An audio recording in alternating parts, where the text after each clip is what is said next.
పితా పుత్ర పవిత్రాత్మ నామమున ఆమెన్.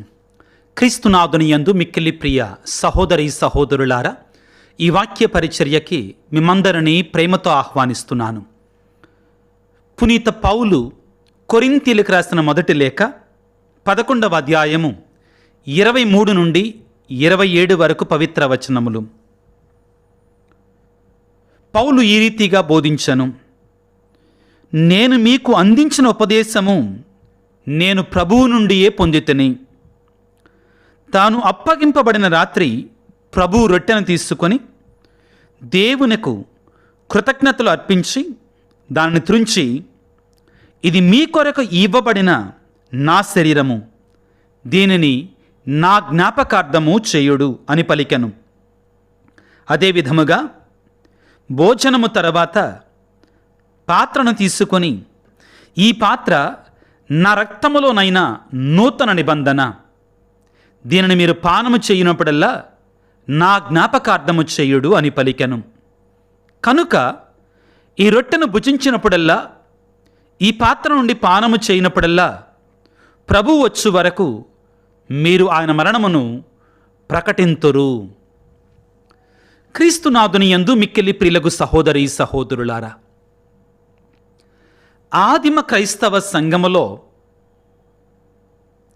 దివ్య సప్రసాదం అనేటువంటిది వారు చేసినటువంటి విశ్వాస కార్యాలన్నిటికీ కూడా కేంద్రంగా ఉండేటువంటిది, మధ్యలో ఉండేది, అతి ప్రధానమైనటువంటిదిగా ఉండేది. ఆదిమ క్రైస్తవ సంఘం దివ్య సప్రసాదాన్ని కేంద్రంగా ఉంచుకొని అది సకల జాత్యుని దగ్గరికి వెళ్ళటం జరిగింది. ఈ దివ్య సప్రసాదం ప్రియులారా, ఆదిమ క్రైస్తవ సంఘానికి నిత్య జీవితానికి ఆధారంగా ఉన్నట్లుగా వారు చూసేవారు. దివ్య సప్రసాదం ఆదిమ క్రైస్తవ సంఘానికి శక్తినిచ్చేదిగా ఉంది, వారిలో ఐక్యతను పెంచింది. అన్నిటికంటే ముఖ్యంగా సహవాసాన్ని పెంచి వారిలో స్వర్గరాజ్య బహుమానము కొరకే ఎదురు చూచినట్లుగా ఆ ఆదిమ క్రైస్తవ సంఘాన్ని బలపరచింది. ఈనాడు కూడా ఇదే జరగాలి. కథోలిక శ్రీ సభలో ఇదే జరుగుతుంది. దివ్య బలి పూజ మన విశ్వాసానికి కేంద్ర బిందువుగా ఉంటుంది, మధ్యలో ఉంటుంది. ప్రభునందు ప్రియులకు దేవుని బిడ్డలారా, ఈనాడు ఈ వాక్యములో ఆదిమ క్రైస్తవ సంఘములో దివ్య బలి పూజను ఏ విధంగా సమర్పించేవారు, ముఖ్యంగా ప్రియులారా, ఈ దివ్య బలి పూజ ఎందుకని కథోలిక శ్రీ సభలో, రోమన్ కథోలిక శ్రీ సభలో ప్రతిరోజు గురువులు చేస్తారు? ఏంటి దానికి ఉన్న ప్రాధాన్యత? దీని ఎవరన్నా పాపు గారు ప్రారంభించారా? ఏదైనా బిషప్ గారు ప్రారంభించారా? ఏదైనా ఒక పునీతుడు ప్రారంభించాడా? లేక ఆదిమ క్రైస్తవ సంఘము నుండి అప్పటి నుండి కూడా ఇదే విధంగా వస్తుందా? ప్రశ్నించుకోవటానికి ప్రయత్నం చేద్దాం. ఆత్మీయంగా ధ్యానపూర్వకంగా సమాధానం చెప్పుకోవటానికి ప్రయత్నం చేద్దాం. ప్రియులారా, ఈనాడు మనం చదువుకున్నటువంటి వాక్యములో పౌలు గారు ఆయన రాసినట్టు మొదటి పత్రికలో, కొరింథీయులకు రాసిన మొదటి పత్రికలో చాలా స్పష్టంగా, చాలా వివరంగా మనకు తెలియజేస్తున్నారు.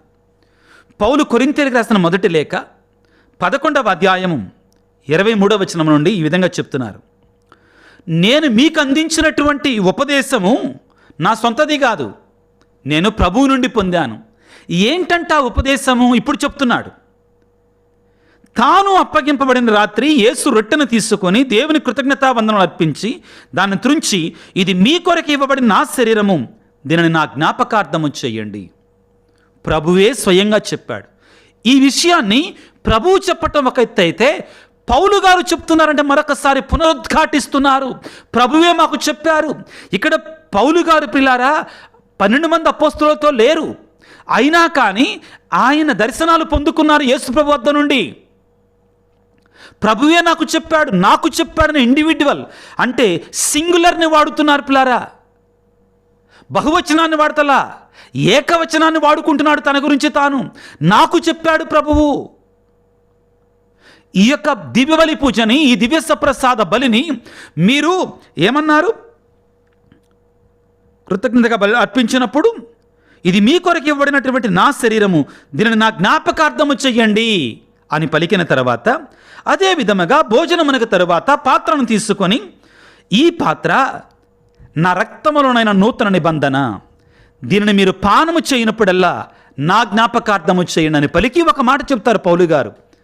కనుక ఈ రొట్టెను భుజించినప్పుడల్లా, ఈ పాత్రము నుండి పానము చేయనప్పుడల్లా ప్రభువు వచ్చు వరకు చేస్తూనే ఉండాలి. దీన్ని మనం ఈ దివ్య బలి పూజను సమర్పించాలి. ప్రభువు వచ్చు వరకు మీరు ఆయన మరణమును ప్రకటించండి. ప్రియులకు దేవుని బిడ్డలారా, ఈ రోజున దివ్య బలి పూజ గురించి పౌలు గారి యొక్క జీవితంలో పౌలు గారు దివ్య సప్రసాదానికి ఎంత ప్రాధాన్యతనిచ్చారు, దివ్య బలి పూజకి. ఒకసారి అపోస్తుల కార్యాలు 20వ అధ్యాయము 7వ వచనాన్ని చదివితే, ఆదివారం పూట పౌలు గారు ఏం చేసేవారు, ఆదివారం ఆయన కార్యం ఏమిటి ఒకసారి చదివితే, అపోస్తుల కార్యాలు 20వ అధ్యాయం 7వ వచనం జాగ్రత్తగా వినండి. మాట మాట వినడానికి ప్రయత్నం చేయండి. లూకా గారు చెప్తున్నారండి. అపోస్తుల కార్యాలను రాసింది లూకా గారు. లూకా గారు కొన్ని ప్రయాణాలలో కొన్ని చోట్ల పౌలు గారితో ఉన్నారు. కాబట్టి ఏమన్నారంటే వినండి జాగ్రత్తగా. అపోస్తుల కార్యాలు 20వ అధ్యాయం 7వ వచనము, ఆదివారం మేము భుజించుటకు ఒకచోట చేరితిమి. మరునాడు తాను వారిని వదిలి వెళ్ళవలసి ఉన్నందున పౌలు నడిజాము వరకు ప్రజలతో మాట్లాడుచూనే ఉండెను. ప్రియులారా, ఇక్కడ లూకా గారు ఒక మాటను చెప్తున్నారండి. ఏమంటున్నారంటే, ఆదివారం మేము భుజించుటకు ఒకచోట చేరితిమి. ఇది ఏం భోజనం? ఇది మామూలు భోజనం అయితే భోంచేయటానికి మేము ఒకసారి చేరాం అని చెప్పాల్సిన అవసరంలా లూకా గారు అపోస్తుల కార్యాల్లో. కానీ అది ఆదివారపు భోజనం, అది ప్రభు యొక్క భోజనం. ఒకచోట చేరామంటే ఆ రోజుల్లో చర్చిలు లేవు కాబట్టి ఎవరో ఒకళ్ళ ఇంట్లో చేరేవాళ్ళు అన్నమాట. కాబట్టి ప్రియులకు దేవుని బిడ్డలారా, ఆనాడు ఆదివారం పూట భోజనము చేయుటకై ఒకచోట చేరారు. పౌలు గారు కూడా దానిని పాటించారు. దాని గురించే ఇప్పుడు మనం ఆ యొక్క పౌలు గారు మొదటి కొరింథీయులకు రాసిన లేఖలో 11వ అధ్యాయంలో మనం చదువుకున్నాం కూడా. ఇప్పుడు పిల్లారా, పౌలు గారు చేసేవారు ప్రతి ఆదివారం కూడా. ఆదిమ క్రైస్తవ సంఘం ఏం చేసేది? దివ్య బలి పూజ ఉండేది అక్కడ. తెలుసుకుందాం ఎందుకు దివ్య బలి పూజ ఇంత ప్రధానమైనటువంటిది. అపోస్తుల కార్యాలు 2వ అధ్యాయం. అపోస్తుల కార్యాలు 2వ అధ్యాయంలో ఏం జరిగింది మనందరికీ తెలుసు. 1వ వచనం నుంచి 13వ వచనం వరకు మనం చదివితే, పెంతుకోస్తు పండగ దినమున పరిశుద్ధాత్మ సర్వేశ్వరుడు అపోస్తుల మీదకి వేంచేసి వచ్చారు. ఆ తర్వాత ఏం జరిగింది? పేతురు ఇతర అపోస్తులు కూడా లేచి నిలబడి, అప్పటిదాకా పెరిగివారుగా ఉన్నటువంటి వారు అప్పుడు లేచి నిలబడి దేవుని యొక్క సత్య సువార్తను బోధించటం ప్రారంభించారు. ధైర్యంగా, ఆత్మశక్తిని వసగని కొలది పేతురు గారు సుదీర్ఘమైన ప్రసంగాన్ని చేశారు. ఆశ్చర్యకరంగా అక్కడ ఉన్నటువంటి వారు వారి వారి భాషల్లో విన్నారు, శ్రద్ధగా ఆలకించారు. పేతురు గారు ప్రసంగాన్ని ముగించగానే అక్కడ ఉన్నటువంటి వాళ్ళు అన్నారు, అయ్యా, రక్షణ పొందాలంటే మేమేం చెయ్యాలి? పేతురు గారు అన్నారు, మీరు మీ పాపముల కొరకే పశ్చాత్తాపడి యేసు నిజమైన దేవుడిని విశ్వసించి జ్ఞానస్నానం పొందినట్లయితే దేవుని వాగ్దానమైనటువంటి పరిశుద్ధాత్మను మీరు కూడా పొందుకుంటారు అన్నారు. 3000 మంది జ్ఞానస్నానం పొందారు. ఒకళ్ళు కాదు, ఇద్దరు కాదు. మొట్టమొదటి పేతురు గారి యొక్క ప్రసంగం 3000 మంది జ్ఞానస్నానం పొందారు. ఆ 3000 మందితోటే ఆదిమ క్రైస్తవ సంఘం ఏర్పడింది. అపోస్తులను దాటి సంఘం పెరుగుతుంది. ఇప్పుడు గుర్తుపెట్టుకోవాలి పిల్లరా, అపోస్తులు 12 మంది మాత్రమే కాకుండా, క్రీస్తుతో నడిచినటువంటి కొంతమంది మాత్రమే కాకుండా 3000 మంది కొత్తగా ఆదిమ క్రైస్తవ సంఘములో ఏర్పరచబడ్డారు. ఇప్పుడు మనం ప్రశ్నించుకోవాల్సింది ఏమిటి అంటే, వారు ఏ విధముగా జీవించేవారు, వారి యొక్క ప్రార్థనా విధానం ఏ విధంగా ఉండేది, వారి యొక్క ఆరాధన ఏ విధంగా ఉండేది. 3000 మంది చేరారు. యేసుప్రభుతో ఉన్నటువంటి వారు 500 మందికి పైగా ఉన్నారని మనం చదువుకుంటాం. యేసుప్రభు మోక్షారోహణమైనప్పుడు 500 మందికి ఒకసారి కనబడ్డారని మనం చదువుకుంటాం.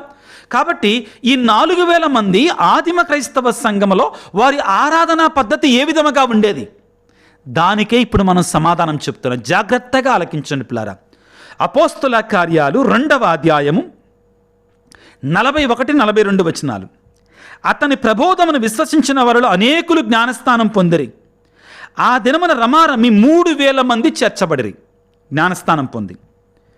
వీరందరూ ఎవరండి? ఈ 3000 మంది అపోస్తులు అందరూ కూడా. వీరందరూ అపోస్తుల బోధన యందును వారి సహవాసమందును రొట్టె విరుచుట ఎందును ప్రార్థించుట ఎందును ఎడతెగక ఉండిరి. ప్రియులారా, ఇక్కడ రొట్టె విరుచుట అంటే దివ్య బలి పూజ. ఎలా చెప్పగలరండి మీరు రొట్టె విరచడం అంటే దివ్య బలి పూజ అని? కారణం ఏంటంటే యేసు ప్రభు మత్తయి శుభవార్తలో 26వ అధ్యాయంలో, లూకాసు వార్తలో 24వ అధ్యాయంలో, ఎమ్మావుసు మార్గంలో, అదేవిధంగా ప్రియులారా మార్కు సువార్తలో 15, 16, 17 అధ్యాయాలలో ఆయనే స్వయంగా రొట్టె విరిచి ఇది నా శరీరము, ఇది నా రక్తం అని చెప్పాడు కదా. ఆ రొట్టె విరచటం అంటే ఆయన ప్రారంభించినటువంటి ఆ దివ్యబలి పూజ ఇదిగో అపోస్తులు కూడా చేస్తున్నారు. ఏం చేస్తున్నారంటే వాళ్ళు అపోస్తుల కార్యాలు 2వ అధ్యాయం 42వ వచనం. ఆదిమ క్రైస్తవ సంఘం, ఆది అపోస్తుల సంఘం ఏం చేస్తుంది? వీరు అపోస్తుల బోధ యందును దేవుని యొక్క వాక్యం ప్రకటించేవారు. ప్రతి దివ్య బలి పూజలో కూడా వాక్యం ప్రకటించబడుతుంది. ప్రియులారా, మీరు పొరపడకండి దయచేసి. గురువు ప్రసంగము చెబితేనే వాక్యం ప్రకటించబడినట్లు అనుకోమాకండి దయచేసి. నో, వాక్యం ప్రకటించబడటం అంటే వాక్కు బల్ల నుండి దేవుని యొక్క పట్టణాన్ని చదివితే అది కూడా వాక్యాన్ని ప్రకటించటమే. ఎస్, ప్రసంగం చెప్పాలి, వివరించాలి, కరెక్టే కాదంటలా, తప్పనిసరిగా చెప్పాలి. కానీ మనందరం గుర్తుంచుకోవాల్సింది ఏంటంటే బైబిల్ గ్రంథాన్ని 10 మందికి చదవటమే వాక్యాన్ని ప్రకటించటం. ప్రతి దివ్య బలి పూజలో కూడా 2 పట్టణాలు ఉంటే తక్కువలో తక్కువ. ఆదివారం 3, పండగలకి 3, ఆ తరువాత మళ్ళీ గురువు యొక్క ప్రసంగం. ప్రియులారా గమనించండి, పట్టణాలు, భక్తి కీర్తన, హల్లెలూయా గీతం, సువిశేషం చదవటం, ప్రసంగం, ఇవన్నీ కలుపుకుంటే ప్రియులారా ప్రతి దివ్య బలి పూజలో కూడా వాక్య ప్రకటన అనేటువంటి సింహభాగాన్ని ఆక్రమిస్తుంది. కాబట్టి ఈనాడు దివ్య బలి పూజలో జరిగేది అదే, నాటికి నేటికి కూడా దివ్య పూజలో జరిగేది అదే. అపోస్తుల యొక్క బోధన యందును వారి సహవాసమందును. సహవాసం అంటే ఏమిటి? అందరూ కూడా సంఘమంతా కూడా ఒకచోట గురువుతో ఏకమై ఉండడం, గురువుతో ఏకమై ఉండడం. అపోస్తుల యొక్క వారసత్వం, సహవాసం, వారి సహవాసం మనకు ఉండాలి. అపోస్తుల సహవాసం అంటే ఏంటండి? ప్రశ్నించుకోవాలి. అపోస్తుల సహవాసం అంటే ఈ రోజుల్లో ఒక ఆయన కొత్తగా లేసేసి సంఘాన్ని పెట్టేసి ఇదే అపోస్తుల సహవాసం అంట, సహవాసం అంటున్నారు. నీ సంఘములో అపోస్తుల యొక్క సహవాసం ఉందా? లేకపోతే ఏ అపోస్తుల యొక్క వారసత్వం లేకుండా నీ సొంతగా స్టార్ట్ చేసుకున్నావా? అపోస్తుల యొక్క వారసత్వం పేతురు గారు, అది మనకుందా? ఆత్మ పరిశీలన చేసుకోవాలి.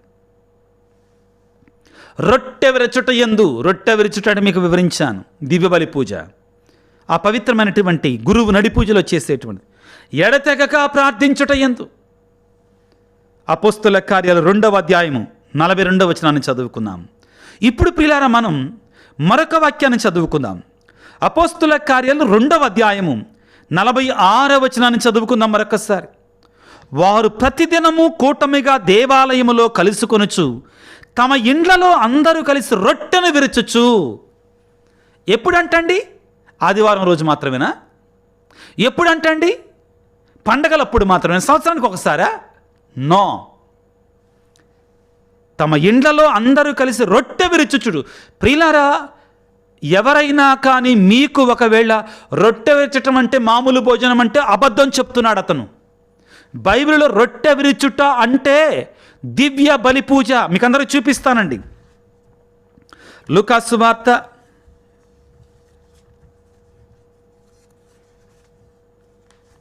24వ అధ్యాయము 13వ వచనం నుంచి చదువుకుంటే, ముఖ్యంగా అంతా చదవట్లేదు మీ కొరకై. లూకాసు సువార్త 24వ అధ్యాయము 29వ వచనాన్ని చదువుతున్నాను. ఎమ్మావు గ్రామంలో యేసుప్రభు ఉత్థానమయ్యారు. ఎమ్మావు గ్రామానికి వెళుతున్న సమయంలో 2 శిష్యులు వారితో పాటు యేసుప్రభు వచ్చాడు.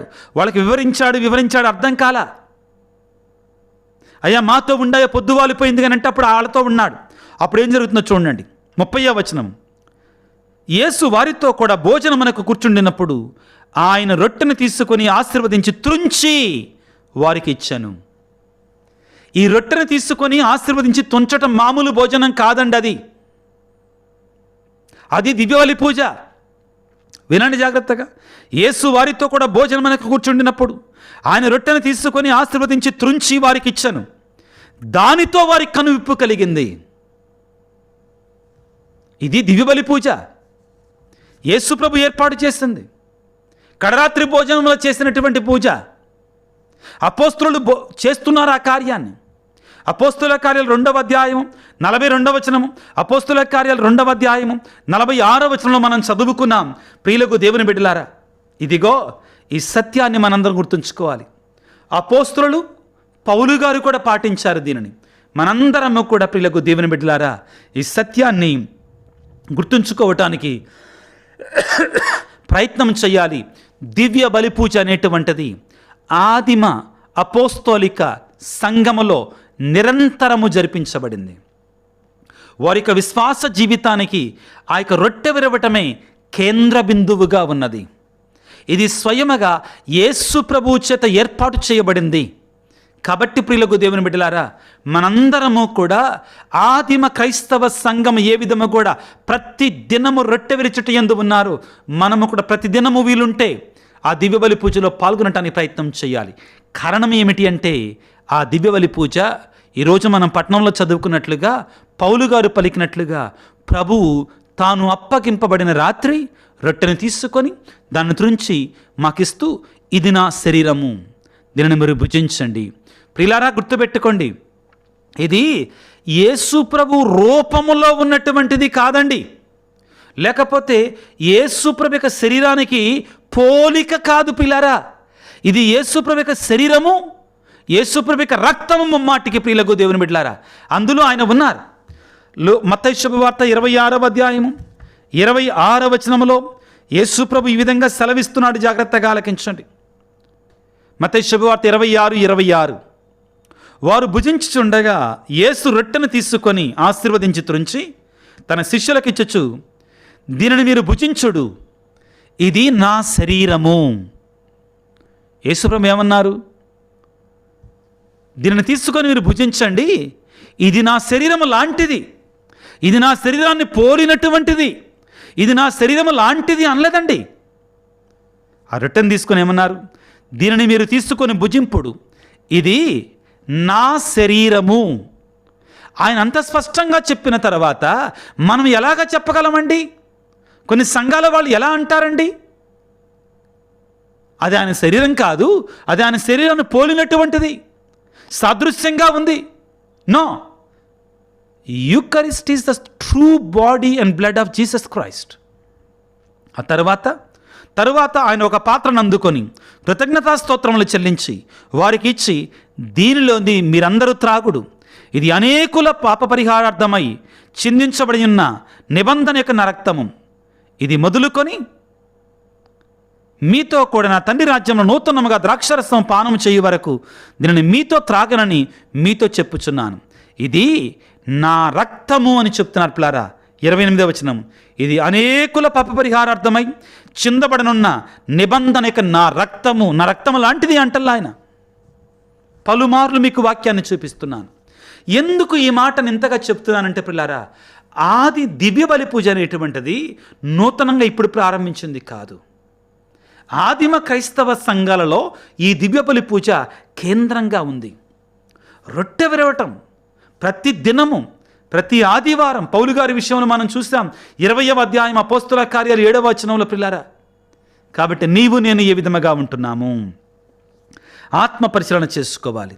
యోహాను సువార్త 6వ అధ్యాయం 53వ వచనంలో పిల్లారా, నా శరీరమును భుజించి నా రక్తమును పానము చేస్తే తప్ప మీలో నిత్య జీవితము లేదని ప్రభు అంటున్నాడు పిల్లారా. ఈ రోజున మనందరము కూడా ఇది పరలోకపు విందు, క్రీస్తు ప్రభు యొక్క శరీరపు మందు, మన ఆత్మల విందు, మన భోజనం ప్రిలారా, మన ఆత్మలకి మందు ప్రిలారా. ఈనాడు ప్రత్యేకంగా పిల్లలు మరొకసారి మీకు అందరికి కూడా ఇదిగో పౌలు గారి యొక్క హెచ్చరికని మీ ముందుంచాలనుకుంటున్నానండి. ఏమిటి అంటే, ఎవడైతే ఈ దివ్య సప్రసాదాన్ని అయోగ్యముగా స్వీకరిస్తాడో వాడు తీర్పునకు గురి అవుతారు. నా మాటలు కదండి, దయచేసి నా మీద కోప్పడమాకండి. పౌలు కొరింథీయులకు రాసిన మొదటి లేఖ 21వ అధ్యాయం 27 నుంచి కొంచెం ఓపికగా వినటానికి ప్రయత్నం చేయండి. అయోగ్యముగా ప్రభు యొక్క రొట్టెను ఎవడైనను తినను లేక ఆయన పాత్రం నుండి త్రాగినను అతడు ప్రభు శరీరమునకు రక్తమునకు వ్యతిరేకముగా పాపము చేయుచున్నాడు. గుర్తుపెట్టుకొని ప్రియులారా, మన ఇష్టం వచ్చినట్లుగా ప్రభు దివ్య సప్రసాదంలో పాల్గొనటం, ఇష్టం వచ్చినట్లుగా నడి పూజలో పాల్గొనటం ప్రియులారా, గురువు దివ్య సప్రసాదాన్ని పైకెత్తినప్పుడు అది పరిశుద్ధమైన సమయం, పవిత్రమైన సమయం. పరిశుద్ధాత్మ దేవుడు అప్పాన్ని క్రీస్తు శరీరముగా మారుస్తున్నటువంటి అత్యంత సర్వోత్కృష్టమైనటువంటి సమయం. నువ్వు ఏ విధముగా ఉంటున్నా, దిక్కులు చూడటం, నవ్వుకోవటం, ఇతరులతో మాట్లాడటం చేస్తున్నావా? మంచిది కాదు నీకు. దివ్య సప్రసాదాన్ని ఏ విధంగా స్వీకరిస్తున్నాం? పాతకాలంలో ఎలా స్వీకరించేవాళ్ళు తెలుసా? దివ్య సప్రసాదాన్ని లైన్లో వచ్చేవాళ్ళు కాదండి. ఆ పీఠానికి ముందు చెక్కలు ఉండేయండి మోకాళ్ళ మీద ఉండటానికి. విశ్వాసులు వచ్చి మోకరించి నోరు తెరిసేవారు, మోకరించి దివ్య సప్రసాదాన్ని స్వీకరించేవారు. కాలానుగుణముగా మారుతుంది కాదంటల్లా, కానీ మనలో ఉన్న భక్తి మారకూడదు. మనలో ఉన్న భక్తి అలాగానే ఉండాలి, లేకపోతే మనము ప్రమాదంలో పడిపోతాం ప్రియులారా. నేను ఇంతకు ముందు కూడా చెప్పాను, శ్రీసభ మనకి దివ్య సప్రసాదాన్ని స్వీకరించడానికి ఇప్పుడు ఆధునికంగా కొన్ని సంవత్సరాల నుంచి 2 పద్ధతులని పర్మిషన్ ఇస్తుంది. 2 పద్ధతులు. మొదటిది ఏంటంటే చేతిలో స్వీకరించటం విశ్వాసంతో, రెండవది నాలుక మీద స్వీకరించటం. ఈ 2 పద్ధతుల్లో దివ్య సప్రసాదాన్ని స్వీకరించటానికి విశ్వాసులకి హక్కు ఉంది. దయచేసి మీరు వీలున్నంత వరకు అది నాలుక మీద స్వీకరిస్తే మంచిదని నేను చెప్తున్నాను. ఇది రూలు కాదు. శ్రీసభ మీకు పర్మిషన్ ఇచ్చింది, మేము కాదనటానికి లేదు. మాకు 2 పద్ధతులలో ఎవరికి ఏ పద్ధతిలో కావాలో ఆ పద్ధతిలో ఇచ్చే మీ విశ్వాసాన్ని బట్టి వీలున్నంత వరకు నేనైతే మాత్రం నాలుక మీదే స్వీకరించడానికి ప్రయత్నం చేస్తాను ఆ ప్రభువుని. ప్రియులకు దేవుని బిడ్డలారా, ఇది నా వ్యక్తిగతమైన అభిప్రాయం. కానీ శ్రీసభ నన్ను తప్పుగా ఎవరి దగ్గరికి వెళ్ళేసి కోట్ చేయమాకండి దయచేసి. ఫాదర్ విజయరాజ్ చెప్పారు నాలుక మీదే స్వీకరించవచ్చు అంటగా, మీరు నాలుక మీదే ఇవ్వాలంటే నాలుక మీదే ఇవ్వాలంటల్లా నేను నాలుక మీద కూడా స్వీకరించవచ్చు, చేతిలో కూడా స్వీకరించవచ్చు. ఈ 2 వెసులుబాట్లని శ్రీసభ విశ్వాసులైన మీకు హక్కుగా ఇస్తుంది.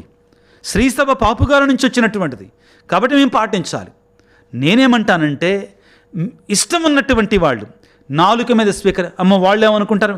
ప్రభు ఉన్నాడు నీ ఎదురుగా, ప్రభు ఉన్నాడు, ఆయనకి మనం భయపడాలి, ఆయనను మనం స్వీకరిస్తున్నాం, పరిశుద్ధుడైనటువంటి ఆయనను. కాబట్టి అయోగ్యముగా స్వీకరించవద్దు. కనుక ప్రతి వ్యక్తియు, మొదటి కొరింథీ పత్రిక 11వ అధ్యాయం 28వ వచనంలో, కనుక ప్రతి వ్యక్తియు ఆత్మ పరిశీలనము గావించుకొని రొట్టెను తిని పాత్ర నుండి తాగాలి. ఏలైనా ఎవడైనా రొట్టెను తినుచు పాత్రను త్రాగుచు అది ప్రభువు శరీరమని గుర్తింపనిచ్చో అతడు తినుట వలనను త్రాగుట వలన తీర్పునకు గురియగును. కనుకనే మీలో పెక్కుమంది వ్యాధిగ్రస్తులై ఉన్నారు, బలహీనముగా ఉన్నారు, ఎందలో మరణించారు. కాబట్టి జాగ్రత్త వహించండి. దివ్య ప్రసాదాన్ని స్వీకరించేటప్పుడు, దివ్య బలి పూజలో పాల్గొనేటప్పుడు నీ యొక్క అంతస్తు ఏమైనా కావచ్చండి, నీ అంతస్తు ఏమైనా కావచ్చండి. మొన్న ఈ మధ్యలో ఒక ప్రొటెస్టెంట్ పాస్టర్ గారితో మాట్లాడుతున్నానండి. ఆయన అన్నారు, ఫాదర్ గారండి, మీ ఆర్స్యంలో ఉన్నటువంటి గొప్ప నిబద్ధత చాలా సంఘాల్లో ఉండదండి అన్నాడు. ఏంటండి, దేని గురించి అండి అన్నాను, తెలియక. ఆయన దేని గురించి మాట్లాడుతున్నా నాకు అర్థం కాల. ఆయన అన్నాడు, ఏమండి, మా సంఘాల్లోనైతే ఎవరన్నా రాజకీయ నాయకుడు కానీ గొప్పోడు కానీ వస్తే ప్రార్థన అక్కడ ఆపేసేసి వాళ్ళని స్టేజ్ మీదకి పిలుస్తామండి. స్టేజీ అన్నాడు ఆయన పదాన్ని. ప్రార్థన అక్కడ ఆపేసి వాళ్ళని ఆ పీఠం దగ్గర పిలిచేస్తారు. కానీ నేను మీ ఆర్స్యంలో చూశానండి, దివ్య పూజ అయిపోయే వరకు అతను ఎవరన్నా కావచ్చు కాక, చివరికి చీఫ్ మినిస్టర్ అయినా కానీ, ఎస్ ప్రైమ్ మినిస్టర్ అయినా కానీ, అది మన భక్తి, మన విశ్వాసం. ఒక 4-5 సంవత్సరాల క్రితం కర్ణాటకలో ఒక చిన్న తప్పు జరిగింది అంతే, వాళ్ళకి పనిష్మెంట్ వచ్చిందండి. పొరపాటున నడిపూజ తర్వాత ముందు ఒక చోట జరిగిన తప్పు చాలా పబ్లిక్ అయిందండి. అది జరగకూడదు. ఒకవేళ ఎక్కడ జరుగుతుంటే దివ్య సప్రసాదం స్వీకరించడం అయిపోయి ఆ యొక్క దివ్య సప్రసాద సాంగ్యం అయిపోయే వరకు కూడా ఎవరు కూడా రాకూడదు. అది మనలో ఉన్న నిబద్ధత. కారణం ఏంటంటే మనం నమ్ముతున్నాం ఏమని, నడిపూజలో యేసుప్రభు పీఠం మీదకి వస్తున్నారు. ఆయన కంటే ఈ భూలోక నరులు ఎవరు కూడా గొప్పవాళ్ళు కాదు. దయచేసి అర్థం చేసుకోండి పిల్లలు, మీరు అర్థం చేసుకుంటారని చెప్తున్నాను. దివ్య సప్రసాద సాంగ్యం అయిన తర్వాత ఆ తరువాత అవకాశం ఉంది దేనికైనా కానీ. మనం ఏ విధంగా ఉంటున్నాం? దివ్య సప్రసాదం మనకి దీవెననివ్వాలి, ఆశీర్వాదాన్ని ఇవ్వాలి. పవిత్రంగా పరిశుద్ధంగా స్వీకరించేవాడు అద్భుతమైన దీవెనను పొందుకుంటారు దివ్య సప్రసాదం నుండి. అటువంటి దీవెన ఆశీర్వాదం మనందరికీ ప్రసాదించమని ప్రియులారా, ఆదిమ క్రైస్తవ సంఘం ఏ విధంగా దివ్య సప్రసాదాన్ని, దివ్య బలి పూజని రొట్టె విరుచుట అనే పేరు పెట్టిన దానికి నిదానంగా ఇప్పుడు చాలా పేర్లు సహజంగానే వస్తాయండి. దివ్య బలి పూజ, కృతజ్ఞతా బలి పూజ, ప్రభు భోజనము, దివ్య సంస్కారం, బలి పూజ అన్నీ ఒకటేనండి. కొన్ని చోట్ల ప్రభువు బల్ల, వేరే వాళ్ళు బల్లారాధన అంటుంటారండి. మనకు సంబంధం లేదు. అది విశ్వాసంతో పాల్గో. ప్రభు అందులో ఉన్నారు, నిజంగా ముమ్మాటికి ఉన్నారు. ఆ విశ్వాసాన్ని కలిగి నువ్వు పాల్గొనగలిగితే మన జీవితాల్లో అద్భుతాలు జరుగుతాయండి. పౌలు గారు అంటున్నారు కదా 1 కొరింథీ పత్రిక 11వ అధ్యాయంలో, మీలో విశ్వాసం లేకుండా జీవిస్తున్నారు, స్వీకరిస్తున్నారు. కాబట్టే మీలో చాలామంది రోగాల పాలవుతున్నారు, శాపాల పాలవుతున్నారు. విశ్వాసంతో స్వీకరించండి, దేవునికి అద్భుతాలు పొందుకుంటారు. అటువంటి విశ్వాసాన్ని, అటువంటి భక్తిని, కృపని మనకు దయచేయమని తల వంచి ప్రార్థన చేసుకుందాం. సర్వశక్తిమంతుడా, సర్వోన్నతుడా, ప్రేమామయుడా, నీకు స్తోత్రాలు, వందనాలు. ఈనాడు మరొక్కసారి నీ దివ్య సప్రసాదాన్ని గురించి, నీ దివ్య బలిపూజన గురించి, దివ్య బలిపూజలో ఉన్నటువంటి నీ సాన్నిధ్యాన్ని గురించి, నీ నిజమైన సాన్నిధ్యాన్ని గురించి, నీ శరీర రక్తాల గురించి, మా ఆత్మీయ భోజనాన్ని గురించి ప్రకటించినందుకు మీకు స్తోత్రాలు.